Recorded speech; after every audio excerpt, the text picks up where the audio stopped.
Hello everybody and welcome back to another episode of Watch World, and today we are going to be talking about two more watches from Didun Design, unfortunately not in the most positive light.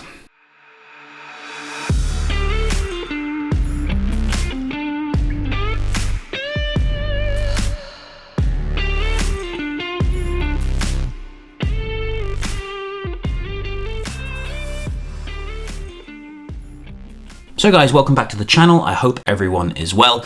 Now, around about just over a year ago, I reviewed a Didun Design Royal One, which is a homage watch to the Royal Oak from Audemars Piguet. I'll put a link to that video down in the description. It was a very good watch. There were positives and negatives, as with every watch, but overall it was good value for money. So I decided to try a couple more watches from the brand. I saw that they also had watches that were paying homage to the Patek Philippe Nautilus, so I thought I'd try a couple of them. I went with a stainless steel version that you see in front of me here, and a rose gold version as well. The rose gold version didn't have this sub-dial here, it was a 5711 homage with the blue dial. Now the stainless steel one here, this is quartz, and since it arrived it has never worked properly. Sometimes it looks like it's working normally and it ticks away, and other times it just stops completely like it has at the moment. This is the second hand here, and as you can see it is not ticking. I left it overnight once, it was working when I went to sleep, and when I woke up in the morning it had lost 5 hours of time in roughly a 9-hour time period. So I thought it might just be the battery. And so I took it to a watchmaker and had a new battery put into it, but it still keeps stopping and starting randomly. This was disappointing, as aesthetically it was a very nice watch.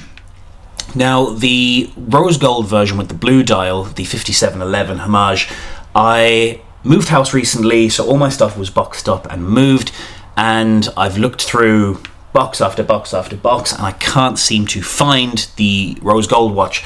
So unfortunately I can't show it to you today, but there was issues with that one as well. As I'm saying that, this has now, as you can see, it just started working there. It was up at the 12 o'clock position a second ago. It's now at the 10 past position. So yeah, as you can see there, or the 2 o'clock position should I say. So that just proves my point. This is a brand new battery I had put in, and it still just starts and stops randomly. There we go, it started moving again. It starts and stops randomly, so it loses a lot of time, unfortunately not working properly. But as I was saying, the rose gold version is boxed up, can't seem to find it, which is a shame because I would love to have shown it to you as well. Hopefully if I do find it, it has to be in one of the boxes somewhere in this house. I will get to show it to you in the future. But that one, when it came, worked perfectly for about 4 hours. And then when I bought it, when it arrived, I fitted the bracelet, put it on the wrist. It worked for around 4 hours or so, and then I noticed it had stopped, and it hasn't worked since. I haven't had a chance to take that one to a watchmaker yet, but yeah, that was disappointing. It just completely stopped working out of the blue and hasn't worked since. This is disappointing, as these are actually really nice, aesthetically pleasing watches. These are very good versions of the Patek Philippe Nautilus. They're very good homages to it. I've worked with other ones and they've been very bad. One thing that I particularly love about this watch is the bracelet. As you can see, it's very loose. All right, the links don't stiffen up, so it wears very flat on the wrist. Other homage watches that I've had of the Nautilus, the bracelets are very stiff and they don't move, and they're very curved. So especially up here near the lugs, it just curves out and it doesn't bend, so it leaves a big gap in your wrist. I'll show an example of that later on, but these don't. These wear very flat on the wrist. You can see there the links fall straight down from the watch.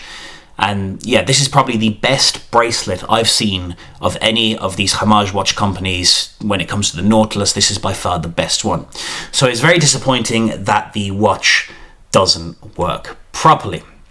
I'll put it on the wrist in a second so you can get an idea of what I'm talking about when I talk about it wearing very flat on the wrist. So yeah, I don't know, was it my bad luck that I got two faulty watches from the company?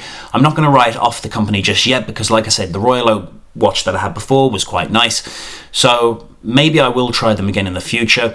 One thing that also annoyed me, and this is kind of the buyer beware bit. When the two watches stopped working, I reached out to Didun Design, I emailed them, and never got a reply. Okay, so that was a bit disappointing. Now, this isn't a cheap watch either. Well, I didn't pay too much for it because I got it from eBay. But if you actually go onto Didun Design's website, these watches go for about €200. And when you're paying that much for a watch, you should be getting at least some bit of customer service if the watches are faulty. Okay, it's not like a Pagani Design where you're paying 80 or less than half the price for it. Okay, luckily I didn't pay the full 200. I got these a bit cheaper on eBay. But yeah, no reply from Didun Design, so that was disappointing. But yeah, I don't know, was it my bad luck that I got two faulty watches? So maybe I will try and buy a watch from them again in the future, and then if that one doesn't work, then that really is it for the company. I usually don't like making negative videos, but I thought I should share this experience with you. Not only like that the watches weren't working, but especially that I reached out to Didun Design and got no reply. But if these watches were working, this would have been a positive review because they look good and they feel good, they're comfortable. I'll show you exactly what I was talking about when it comes to wearing it on the wrist. I'll just take off the watch I have here now, currently wearing the 36mm Alpha Explorer, a great watch from a much better company to deal with in my experience than the experience I've had with these. But let me just put this on the wrist for you. So this is what I'm talking about with the bracelet. It just curves around your wrist. You see there's no gap in between where the lugs meet the bracelet and your wrist. Other Homage watches I've had of this piece, very stiff around here. This bit's really curve out, leaving a massive gap between your wrist and where the bracelet meets the lugs. So in terms of comfort, this is one of the most comfortable watches that I have, or one of the most comfortable Nautilus Homages that I've ever worn. So I'm trying to put a positive light on a negative video because, as I said, I don't like making negative content, but sometimes it just has to be done. But yeah, I just thought I'd message it, or put this up. It's a buyer beware video. Just be careful in future that if you have a Didun Design watch and it goes wrong, you might be left to hang out to dry by the company. I don't know if any others have had negative experiences or if they've had faulty watches and they've reached out to Didun Design and they have got a reply. If that's happened to you, please do let me know in the comments because I'd love to hear other people's dealings with the company. But yeah, so look, as I said, I'm not going to write them off completely just yet. I might try one more watch from them and give them another chance, but unfortunately, at the moment, I've had a very negative experience with this company, and I just thought I should let all of you guys know as well, in case you were looking at these watches yourselves. Anyway, guys, that's it for now. I hope you've enjoyed this video. If you did, please do hit the subscribe button. It really would help out the channel, and I will see you guys in the next one. Until then, take care for now, guys.